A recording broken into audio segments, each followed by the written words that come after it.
Best health packages up to 80% discount. Tirumala Diagnostics. నమస్తే sir. నమస్తే ఉషా గారు. గోవాలో జరిగిన ఇన్సిడెంట్ మాట్లాడాలంటేనే ఒళ్ళు గగురు పుడుస్తుందని చెప్పుకోవచ్చు.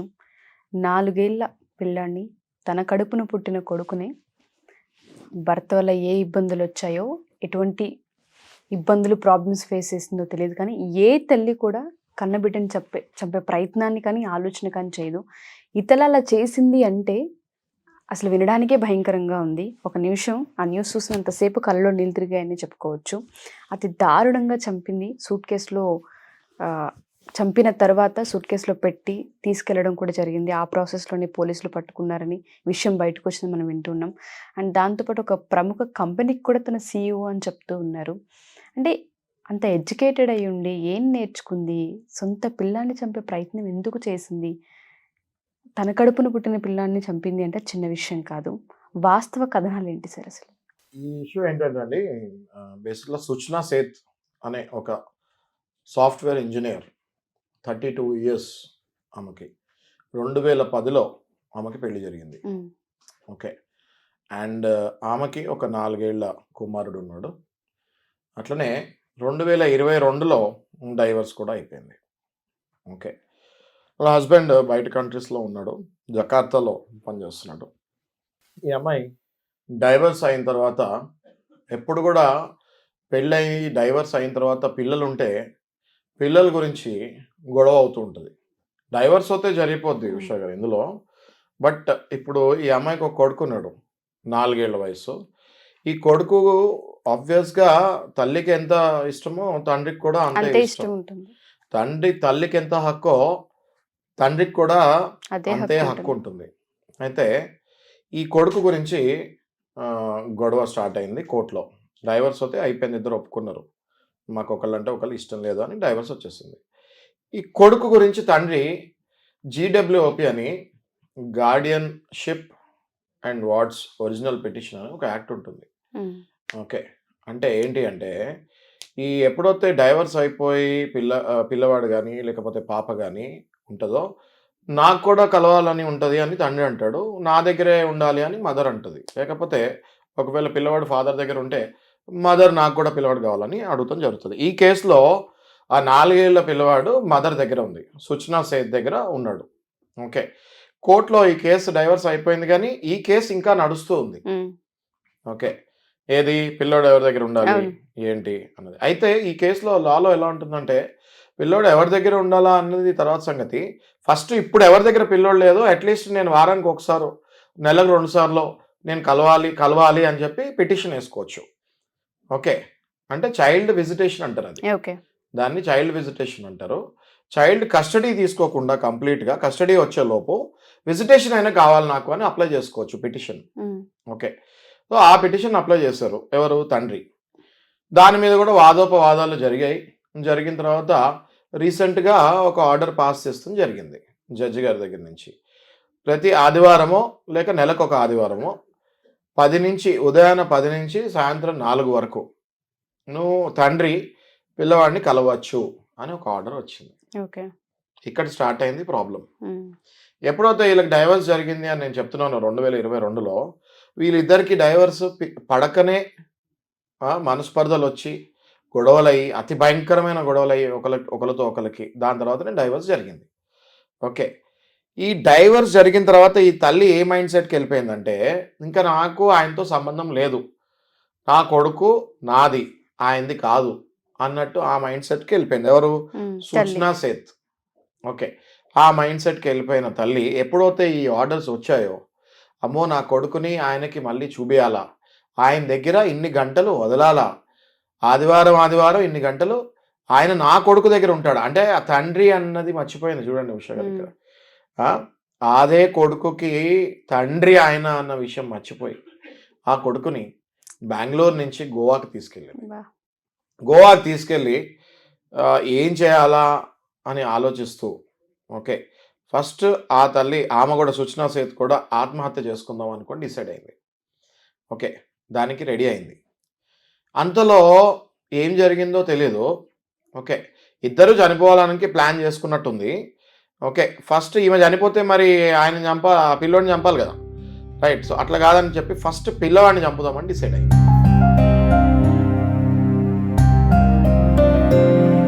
ఓకే, ఆ పసి పిల్లవాడిని, 4 ఏళ్ల పిల్లవాడిని, బుడిబుడి అడుకులేసే పిల్లవాడిని, మాటలు కూడా సరిగ్గా రాని పసోడిని దిండు పెట్టి చంపేసింది.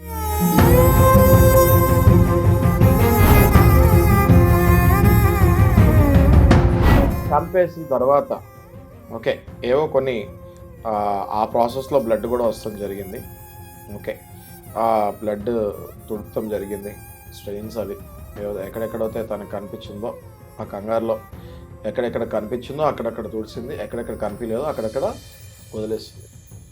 ఆ తర్వాత ఈమె సుచనా సేత్ ఏం చేసిందంటే అక్కడ ఉన్న రిసెప్షన్కి ఫోన్ చేసి నాకు అర్జెంటుగా గోవా టు బెంగళూరు నాకు కార్ కావాలి అని అడగడం జరిగింది. ఓకే, సో వాళ్ళు రిసెప్షన్లో ఉన్న సహజంగా గోవా టు బెంగళూరు కార్ అంతే అవుతుంది మేడం, ఫ్లైట్ కూడా అంతే అవుతుంది, మీరు ఫ్లైట్తో వెళ్ళిపోండి, సేమ్ ఎక్స్పెండిచర్ అవుతుంది, ఎందుకు మీకు కార్ ఎందుకు, చిన్న పిల్లాడు ఉన్నాడు కదా మీతోటి అని చెప్తే, లేదు నేను చెప్పింది వినండి, మీరు చెప్పింది కాదు అని ఈమె దబాయిస్తాం జరిగింది. దాంతో వాళ్ళు క్యాబ్ బుక్ చేశారు. క్యాబ్ బుక్ చేసిన తర్వాత ఈమె ఒక పెద్ద లగేజ్ తీసుకొని కార్ ఎక్కుతాం జరిగింది. ఆ లగేజ్లో ఈ పిల్లవాడి మృతదేహం ఉంది. అయితే హోటల్లో waiters, Goa is a tourist place. Okay, వాళ్ళు ప్రతిదీ అబ్జర్వ్ చేస్తూ ఉంటారు. ఉషా గారు, గోవాలో మీరు గోవాకి వెళ్తున్న జరిగితే గోవాలో ఎంత టూరిజం ప్లేసో అంతే అబ్జర్వేషన్, పోలీసు వాళ్ళది కూడా చాలా గట్టి అబ్జర్వేషన్ ఉంటుంది, సెక్యూరిటీ కూడా అంతే ఉంటుంది. లైసెన్స్ లేకుండా ఏ కారు నడిపినా వెంటనే సీజ్ చేస్తారు, పెద్ద పెద్ద ఫైన్లు వేస్తారు. అలాంటి గోవా ప్లేస్లో ఈమె ఇలా చేస్తంతో ఆ వెయిటర్కి అనుమానం వచ్చింది. ఈమె వచ్చినప్పుడు ఒక పిల్లవాడితో వచ్చింది కదా, వెళ్ళేటప్పుడు ఒక్కటే వెళ్తుంది ఏంటి అని అనుమానం వచ్చింది. అనుమానం వచ్చిన తర్వాత అక్కడ లోపల రూమ్ క్లీన్ చేస్తానికి వెళ్ళాడు. జనరల్గా గెస్ట్ వెళ్ళిపోయిన తర్వాత రూమ్ క్లీనింగ్ జరుగుతుంది. రూమ్ క్లీనింగ్ వెళ్తాం జరిగింది. రూమ్ క్లీనింగ్కి వెళ్ళినప్పుడు అక్కడ ఒక దగ్గర రక్తం కనిపించింది. ఈమె హడావిడిలో చెప్పాను కదా మీకు, కంగారులో హడావిడిలో కొన్ని దగ్గర తుడిచింది, కొన్ని దగ్గర తుడలేదు. ఆ బ్లడ్ స్టెయిన్స్ కనిపించాయి. That could be blood vomiting ఆ అబ్బాయి చంపేసేటప్పుడు చేసుకొని ఉండొచ్చు.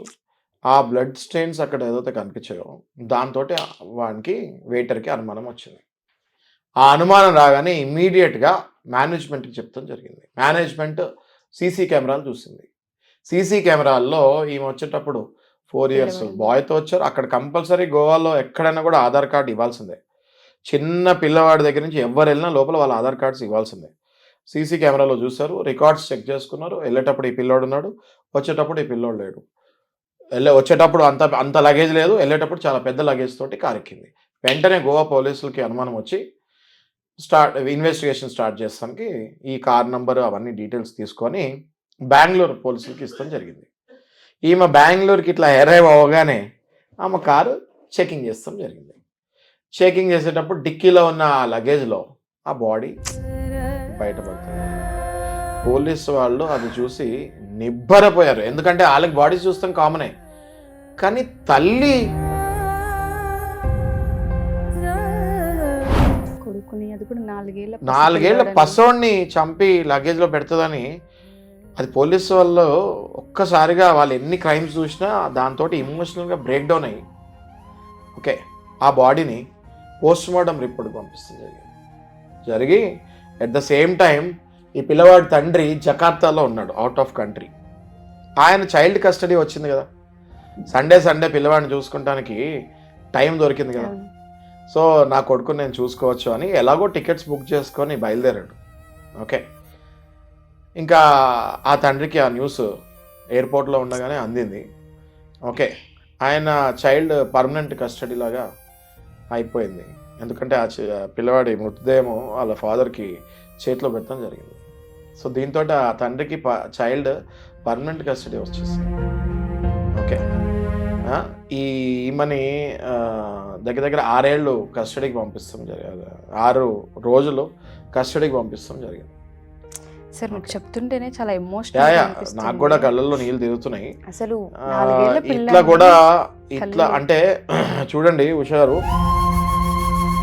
Just because of ego feeling, just because ఒక్క ఆడదాని ఈగో ఫీలింగ్ నా మొగుడికి నా కొడుకు ముఖం చూడని అని నేను అని పంతం కట్టుకొని కూర్చొని లాస్ట్లో ఆ పసివాడి ప్రాణం తీస్తాం జరిగింది.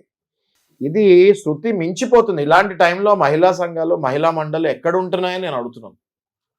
ఓకే, ఊరికే ఏదైనా ఒక అమ్మాయి మీద ఏదైనా జరిగితే మీరు మహిళా మండళ్ళు వాళ్ళందరూ వస్తున్నారు, మేము కూడా మీకు సపోర్ట్ చేస్తున్నాం ఆ టైంలో. కానీ ఇలాంటి టైంలో మహిళా మండళ్ళు, మహిళా కమిషన్స్, ఉమెన్ వెల్ఫేర్ అసోసియేషన్స్ ఏం చేస్తున్నాయి? గట్టిగా ఖండించి you have to support men also some times. ఇప్పుడు చూడండి, ఆయన వాళ్ళ ఫాదర్ 2022లో డైవర్స్ వచ్చిందంటే ఇది 2024. 2 ఏళ్ల తర్వాత కన్న కొడుకుని 2 ఏళ్ళప్పుడు వదిలేస్తాడు. అట్లీస్ట్ వీడియో కాల్ కూడా లేని పరిస్థితిలో 2 ఏళ్ల తర్వాత నా కొడుకుని నేను చూసుకుంటానని ఆనందంగా టికెట్ బుక్ చేసుకొని బయలుదేరాడు. ఈ తల్లి కొడుకు చచ్చిపోయినా పర్వాలేదు కానీ వాడికి మాత్రం నేను చూపిను అనే పంతంలో ఆ కొడుకుని చంపేసింది. సాడిజం టు ద పీక్స్ అంటారు కదా, అది మనం ఈ కేసులో చూస్తాం జరిగింది. దీంట్లో ఆ తల్లికి చాలా సీరియస్ కఠినమైన జడ్జిమెంట్, శిక్ష రావాలని నేను కోరుతున్నాను. వీలైతే మనకి నిర్భయ చట్టం ఎలా వచ్చిందో అట్లా ఒక చట్టం తీసి ఈ తల్లి కానీ తండ్రి కానీ తోటి స్పౌసెస్కి పిల్లల్ని చూపిను అంటే మొండిగా వెళ్తే, ఒకవేళ ఇట్లాంటివి ఏమైనా చేస్తే వాళ్ళకి మరణశిక్ష ఖచ్చితంగా వేయాలని నేను భావిస్తున్నాను. ట్రూ సార్, ఓకే, ఎందుకంటే 4 years అబ్బాయిని అటు ఆ అబ్బాయిని చంపేసి ఇటు ఈయనని మానసికంగా చంపేసి ఇదేమో జైల్లో కూర్చొని ఏం సాధిస్తుంది? Right? So I strongly condemn this act of that women and I strongly feel that special act should come out and ఈమెకు మరణ శిక్ష వేయాలని నేను పర్టికులర్గా భావిస్తున్నాను. Thanks a lot sir. జరిగిన దానికి మనం ఎలాగో ఏం చేయలేము. ఆ మనిషికైతే మీరు అన్నట్టుగానే కఠిన శిక్ష పడాలని కోరుకుంటున్నాము. ఎందుకంటే ఇంట్లో పసిపిల్లోడు ఏడుస్తుంటేనో, వాడు కింద పడి చిన్న దెబ్బ తగిలితేనో తల్లి విలవెల్లాడిపోతూ ఉంటుంది. ఆ రోజంతా మైండ్ పని చేయదు. ఎన్ని పనులు చేసినా వాడికి ఎలా ఉందో వాడి ఫోకస్ అంతా అటే వెళ్తూ ఉంటుంది. మన చేతులతోనే కానీ పెనాల్టీ. ఇప్పుడు ఉష గారు మీరు మాట్లాడుతూ ఉంటే నేను జస్ట్ సబ్జెక్ట్ డెప్త్కి వెళ్తుంటే ఇప్పుడు ఇండియన్ పీనల్ కోడ్ కాస్త భారతీయ న్యాయ సంహిత అయింది.